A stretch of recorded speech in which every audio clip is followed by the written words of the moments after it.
네, 성도 여러분, 안녕하십니까? 2021년 첫날이 되었습니다. 새해 첫날 우리 모든 홍성 하늘가족 여러분들께 하나님께서 약속하신 크신 축복이 풍성히 임하는 그런 한 해가 되시기를 간절히 소망합니다. 창세기 1장 14절에는 이렇게 말씀하십니다. 하나님이 이르시되 하늘에 궁창에 광명새들이 있어 낮과 밤을 나뉘게 하고 그것들도 징조와 계절과 날과 해를 이루게 하라. 오늘은 2021년 1월 1일 새해 첫날이죠. 어제까지만 해도 2020년이었는데 하루 만에 이 해가 바뀌었습니다. 2020년, 2021년, 2022년 또 1월, 2월, 3월, 4월, 봄, 여름, 가을, 겨울. 왜 이런 시간들을 구분해 놨을까요? 우리가 연말, 연초 되면 굉장히 바쁘지 않습니까? 정리해야 될 것도 많고, 또 생각할 것도 많고, 또 계획들도 많고. 저도 지난 연말 참 많이 바빴고, 참 힘든, 아주 정말 분주한 그런 시간들을 보냈습니다. 그런데 5월에서 6월에 갈 때는 이런 거 하지 않지 않습니까? 연말이다, 연초다. 근데 왜 이렇게 2020년, 2021년 이렇게 해를 만들고, 1월 1일, 또 이날은 좀 다른 날보다는 좀 다른 특별한 날로서 사람들이 그렇게 의미를 부여해가지고, 그렇게 지내는 이유는 무엇일까요? 제가 좋은 시 하나를 좀 여러분에게 읽어드리겠습니다. 좀 가만히 그 의미를 한번 생각해 보시길 바랍니다. 정현종 시인의 그 모든 순간이 다 꽃봉오리인 것을이라는 제목의 시입니다. 제가 그 시를 여러분께 한번 읽어드리겠습니다. 나는 가끔 후회한다.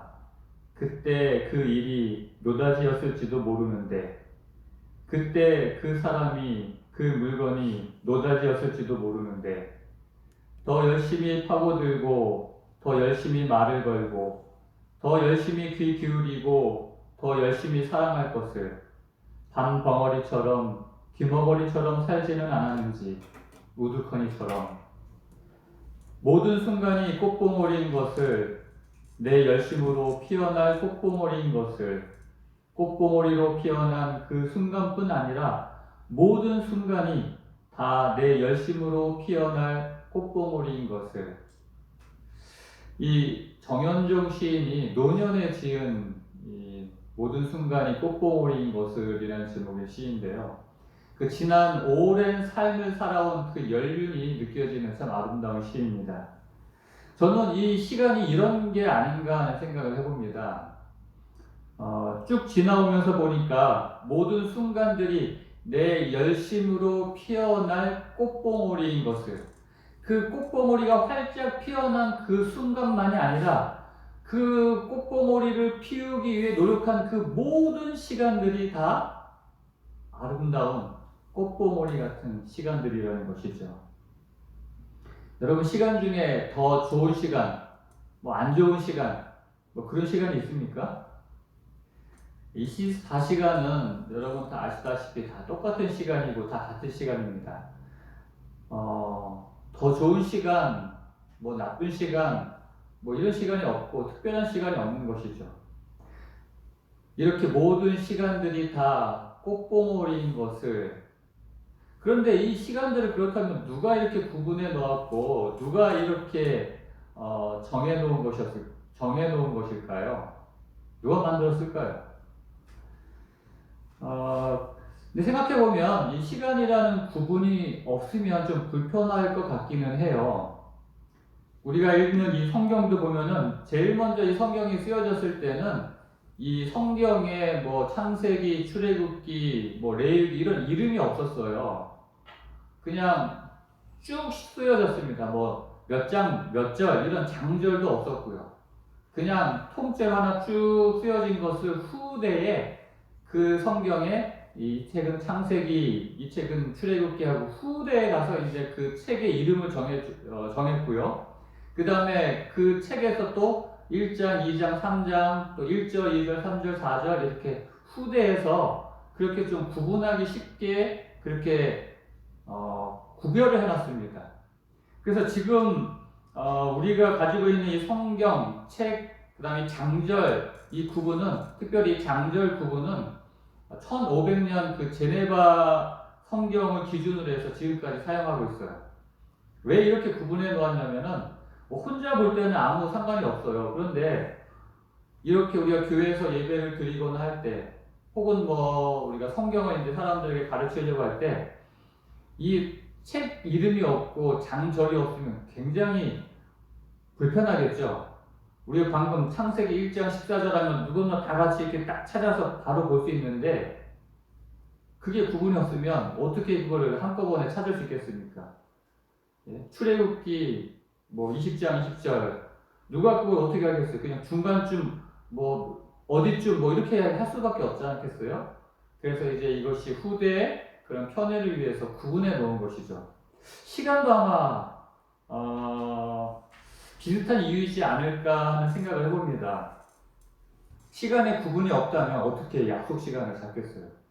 우리가 안식일 예배는 11시에 드립니다 라고 하는데, 그런 시간이 없다고 하면은 참 애매하겠죠? 안식일 예배는 해 뜨고 해가 저기 제일 중천에 뜨기 조금 전에 이거 어떻게 구분을 하겠습니까? 한꺼번에 우리가 모여서 예배드릴 그 정확한 시간 없이 그냥 대략적으로 하기 때문에 아마 시간의 낭비도 있을 것이고 또 아마 혼란도 있을 것이고 그렇지 않겠습니까?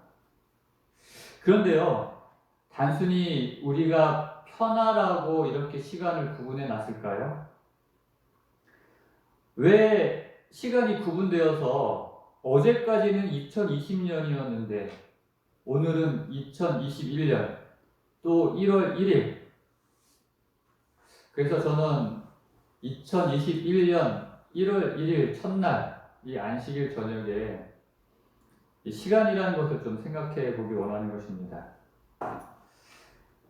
처음에 읽었던 창세기 1장 14절에 이런 말씀이 있습니다. 하나님이 이르시되 하늘의 궁창에 광명체들이 있어 낮과 밤을 나뉘게 하고 그것들로 징조와 계절과 날과 해를 이루게 하라. 시간을 하나님께서 구분하셨다는 것입니다. 이렇게 하나님께서 시간을 구분하시고 하나님께서 만드셨다는 것이죠. 하나님께서 이렇게 밤과 낮을, 이러한 해와 달과 별을 통해서 그 시간의 흐름을, 그 시간의 구분을 가능하게 하셨다는 것입니다. 이렇게 하나님께서는 시간을 구분해서 달, 년, 하루, 그렇게 정하신 이유가 무엇이냐는 것이죠. 밤과 낮과 이 어두움, 다시 말해서 시간을 구분해 놓고 그것을 통해서 특별히 징조, 다시 말하면 하나님께서 우리에게 보내시는 메시지가 있다는 것입니다. 그 메시지를 읽으라는 것이에요. 징조라는 것이 바로 그런 의미인 것입니다. 여러분, 다시 한번 말씀드리겠습니다. 시간은 하나님께서 우리에게 보내시는 메시지인 것입니다. 시간은 말입니다, 단지 그냥 세월의 어떤 조각이 아니라 무엇인가 하나님께서 기별을 담아 우리에게 보내시는, 우리에게 알아들으라고 하시는 그런 중요한 메시지가 담겨 있다는 것이죠. 그래서 2021년 1월 1일 이 첫날 다시 한번 이 시간의 의미를 생각해 보려고 하는 것입니다. 하나님께서 도대체 우리에게 이 시간이라고 하는 이것을 통해서 우리로 하여금 깨닫게 하시고자 하시는 그 메시지가 무엇일까요? 첫 번째는 하나님께서는 이 시간을 통해서 우리에게 한계, 이 인간의 한계를 깨닫게 하시기를 원하시는 것입니다. 시편 39편 4절에는 이런 말씀이 나옵니다. 여러분, 지금 다 같이 예배 드리는 순간 여러분 성경 다 가지고 계시죠? 성경을 찾으셔가지고 시편 39편 4절에 있는 말씀을 한번 보시기 바랍니다. 교회에서는 이제 파워포인트를 띄워서 이제 같이 보는데 이제 여러분들은 이제 그렇게 못하니까요. 사실 오늘부터 좀 이렇게 좀 장비를 구입을 해서 이 파워포인트를 바로 이렇게 지금 예배 보는 걸 이렇게 전환해가지고 이렇게 보여드리려고 했는데 아직 그게 잘 되지 않아서 다음 주부터 아마 이제 그렇게 보여드리려고 합니다. 그래서 이번 주까지는 그냥 이렇게 그냥 화면과 혹시 내일 안식 예배는 영상이 또 있어서 아마 이렇게 영상을 볼 때는 예전처럼 좀 화질이 안 좋더라도 그냥 그렇게 직접 그냥 보는 것으로 이렇게 대신하겠습니다. 이해를 해주시고요. 다음 주부터는 좀 더 좋은 환경에서 여러분들이 가정에서 예배를 드릴 수 있도록 그렇게 노력하겠습니다. 시편 39편 4절 찾으셨죠? 한번 읽어보겠습니다. 여호와여 나의 종말과 연한이 언제까지인지 알게 하사 내가 나의 연약함을 알게 하소서. 나의 종말과 나의 연한이 언제까지인지 알게 해달라는 것입니다. 그래서 나의 그 연약함을 알게 해달라는 것이죠. 이것을 우리말 성경은 이렇게 번역했습니다. 오 여호와여 내 마지막을 보여주소서. 내가 얼마나 더 살지 보여주소서. 내 인생이 얼마나 덧없는지 알려주소서. 우리가 이 시간을 통해서 우리의 이 연한, 우리의 종말, 내 인생의 그 연약함, 이러한 것들 다시 한번 깨닫게 된다는 것이죠. 그래서 내가 누구인지를 다시 한번 알게 해달라는 것입니다. 우리는 이 세상을 살아갈 때, 저도 마찬가지지만 가만히 한번 생각해 보시면, 여러분, 내가 살아가는 모습이 꼭 영원히 사는 사람처럼 살고 있지 않습니까? 내일은 당연히 오는 것처럼 살고 있지는 않나요? 언젠가 죽는다는 것은 다 알지만, 그렇게 다 알고는 있지만, 내일은 당연히 오는 것, 꼭 진짜 영원히 살 사람처럼 그렇게 우리는 살아가고 있는 것입니다. 그러나 이러한 시간의 구분을 통해서 다시 한번 2021년 1월 1일 이런 시간을 통해서 다시 한번 우리는 나의 한계를 깨닫는 것이죠. 내가 영원히 살 사람이 아니라 내 나이, 내 시간, 이것이 한계가 있고 내 종말이 있고 그래서 나는 연약한 존재라는 것을 다시 한번 우리는 깨닫게 되는 것입니다. 그래서 내가 누군지 아는 사람은 잠언 27장에서 이렇게 말합니다. 내가 누군지 알았던 솔로몬도 잠언 27장 1절에서 이렇게 이야기했죠. 너는 내일 일을 자랑하지 말라. 하루 동안에 무슨 일이 일어나는지 내가 알 수 없음이니라. 하나님께서는 이렇게 사람에게 시간을 통해서 자기의 한계, 자기의 역량, 자기가 살아가는 그 자리, 그리고 자기의 분수를 알라고 말씀하시는 것입니다. 여러분의 그 자리, 여러분의 그 역량, 여러분의 그 분수, 이 모든 것들을 우리는 이 시간이라는 이 구분 속에서 다시 한번 나의 위치를 깨닫는다는 것이죠. 하나님은 이와 같이 사람에게 자기의 한계와 연약함을 알게 하실 뿐만 아니라 이 시간을 통해서 하나님께서는 얼마나 공평하신 하나님이신지를, 공정하신 분이신가를 또한 우리를 깨닫게 하십니다. 히브리서 9장 27절에 이렇게 말씀하셨어요. 한 번 죽는 것은 사람에게 정하신 것이요 그 후에는 심판이 있으리니. 우리 모두는 다 죽는다는 것이죠. 얼마 전에 이건희 삼성그룹 회장님이 돌아가셔가지고 이재용 회장, 지금 이제 그 이건희 회장님의 아들 이재용 회장이 이제 아버지의 재산을 물려받게 되었습니다. 근데 그 물려받는 재산으로 내야 될 그 상속세가 주식 가치, 그 주식으로만 해서 11조라고 합니다. 상속세는 그 물려받은 것의 50%를 내야 되기 때문에 그 절반은 상속세로 내야 됩니다. 이거는 이제 불로소득이기 때문에 세율이 굉장히 높아요. 근데 얼마를 상속세로 내야 된다고요? 11조. 어마어마하지 않습니까? 11조를 그 세금으로 내는 게 얼마나 좀 아깝습니까? 그런데 다른 말로 말하면 얼마가 또 남아있어요? 11조가 남아있어요. 11조를 내고도 물려받는 재산이 11조라는 것이에요. 부럽습니다. 솔직히.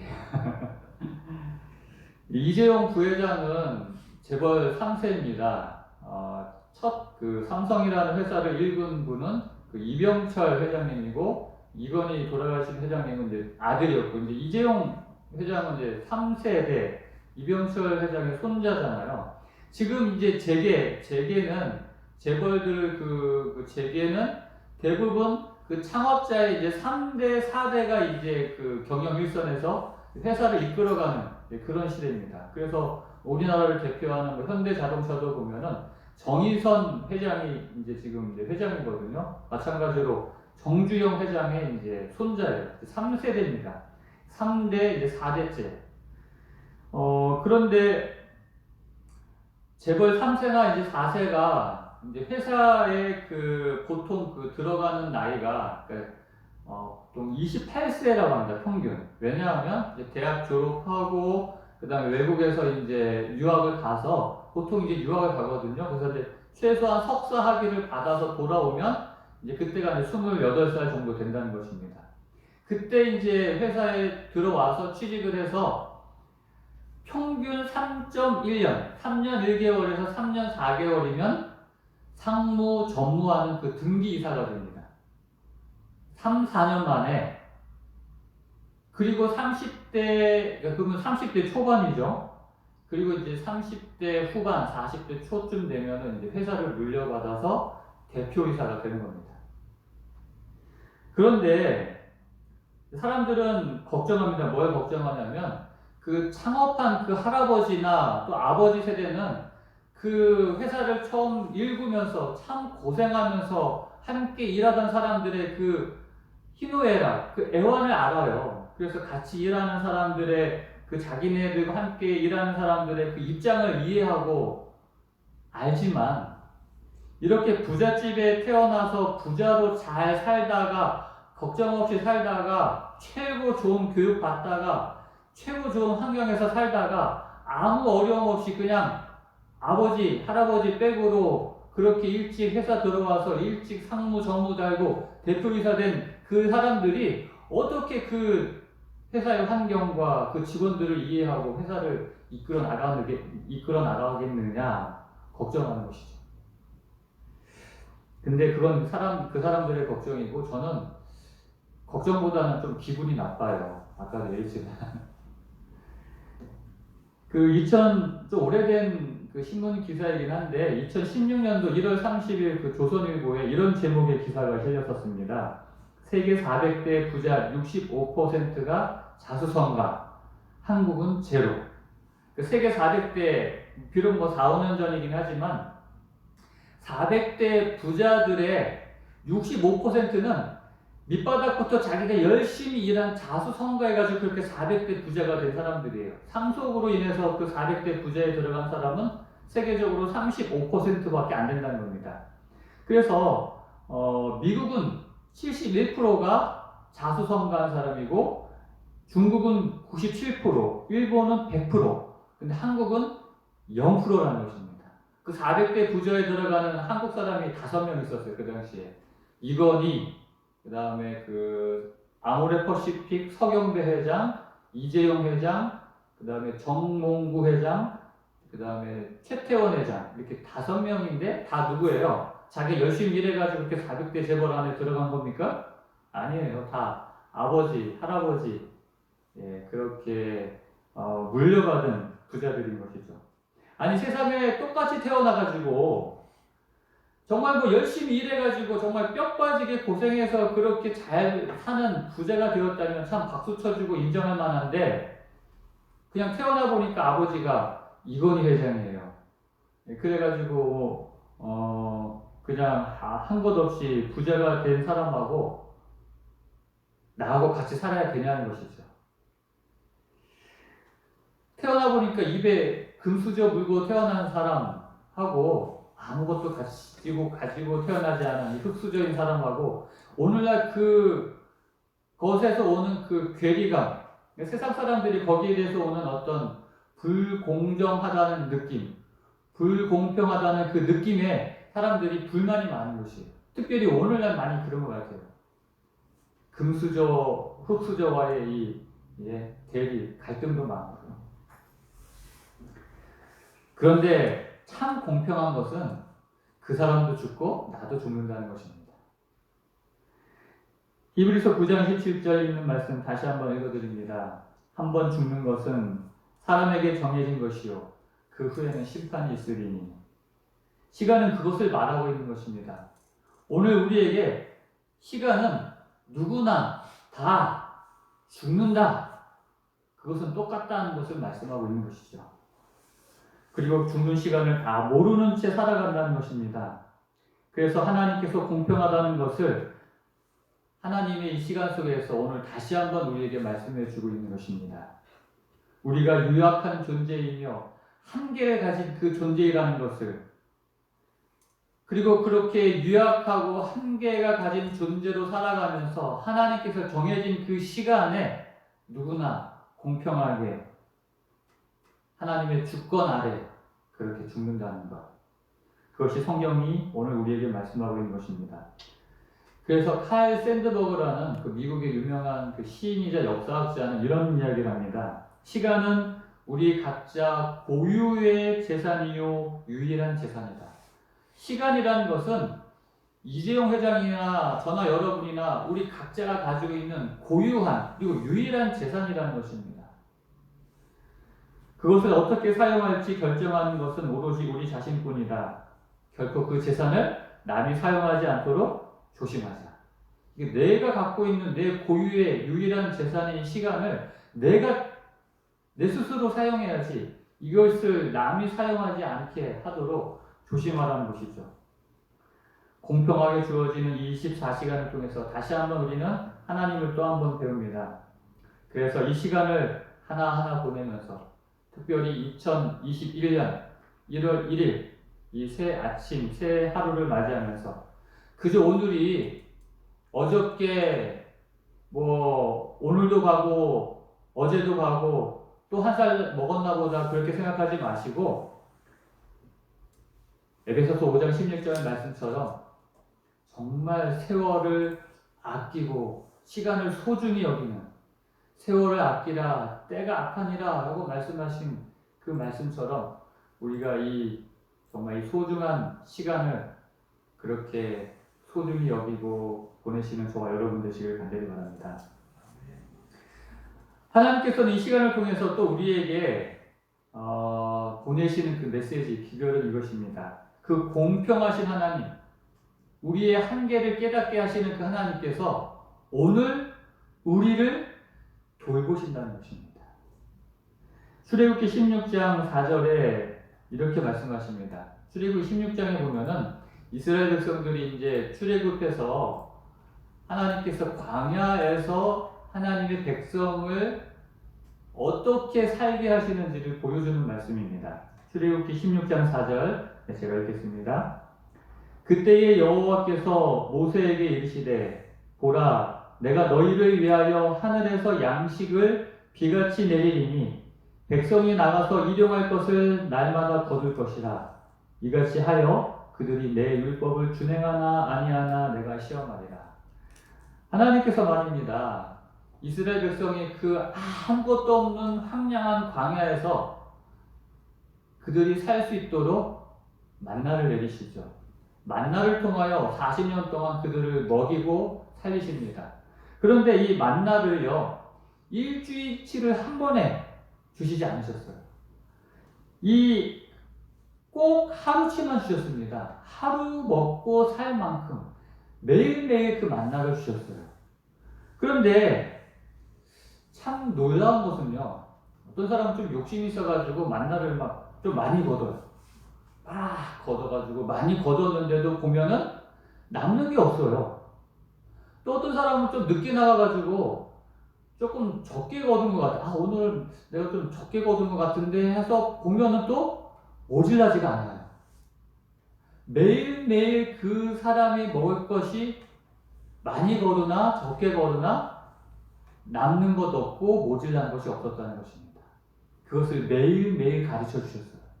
매일이라는 이 시간을 통해서 하나님께서는 우리를 남음도 없이 모자람도 없이 그렇게 먹이신다는 것을 보여주셨다는 것입니다. 여러분, 그것이 이스라엘 백성들이 광야 40년 그때만 기억해야 할 그러한 법칙입니까? 아닙니다. 2021년 1월 1일 오늘을 살아가는 우리도 이 시간을 통해서 배우는, 또 배워야 하는 아주 위대한 하나님의 법칙인 것이죠. 오늘 우리는 내 힘으로 살아가는 것이 아니라는 것이에요. 내가 열심히 살아갑니다. 그러나 그것은 내 힘으로 살아가는 얻어지는 것이 아니다. 하나님의 은혜로 그것이 많지 남음도 없고 모자람도 없는 매일매일 주어지는 나에게 가장 적당히 주어지는 하나님의 은혜임을 우리가 이 시간을 통해서 다시 한번 경험하기를 원하시는 것이죠. 오늘 우리에게 2021년이라는 시간이 새롭게 쓰여졌습니다. 여러분, 이 시간을 어떻게 계획하시고 사용하시겠습니까? 아까도 얘기했지만 어제나 오늘이나 똑같은데 뭐 별다른 게 있어 하고 그냥 그렇게 똑같이 살아가시겠습니까? 제가 여러분들에게 글쎄 여러분 각자 어떤 계획이 있는지 또 어떻게 해야 할지는 각자가 다 다르니까 그건 잘 모르겠지만 어떻게 어떤 마음으로 살아가야 하는지는 제가 알려드리겠습니다. 한 이야기를 통해서 좀 말씀을 드릴게요. 소크라테스와 관련된 이야기인데, 이 소크라테스가 하루는 그 제자들과 함께 길을 가다가 한 사과밭 과수원에 이르렀습니다. 그래서 이제 그 과수원에서 이제 제자들과 이야기하다가 제자들에게 너희가 이 과수원에서 이 사과밭에서 제일 좋은 사과 하나씩만 따와라 하고 이제 과제를 내주었어요. 이것도 제자들이 이제 과수원, 그 넓은 과수원을 돌아다니면서 제일 좋은 사과를 하나씩 따왔어요. 그래서 이제 그것을 이제 선생님 소크라테스에게 보여주는 것입니다. 그런데 쭉 가져왔는데 제자 중 하나가 이렇게 손을 번쩍 들더니만 선생님 우리 다시 해요 그러는 거예요. 뭘? 그랬더니 제가요 그 처음에 좋은 사과를 하나 받았는데 그 좀 더 있으면 더 좋은 게 있을 줄 알고 가다가 그래도 더 좋은 것 같아서 하나 따긴 땄는데 아무리 생각해봐도 처음 같은 게 더 좋은 사과 같아요. 다시 해요 그러는 거예요. 그랬더니 여기저기서 막 웅성웅성하더니 맞아요. 저는요 처음 게 보자마자 그게 제일 좋은 것처럼 보여서 그걸 땄는데 나중에 보니까 더 좋은 게 있는 것 같아요. 저도 다시 하면 좋을 것 같아요. 여기저기서 제자들이 다 다시 해요 막 그러는 거예요. 그때 이제 소크라테스가 이렇게 아주 단호하게 이야기했습니다. 안 된다. 바로 그게 인생이다. 그것을 가르치기 위해서 이와 같은 일을 한 것이다. 인생은 언제나 단 한 번만 선택하는 것이다. 그리고 돌이킬 수 없다.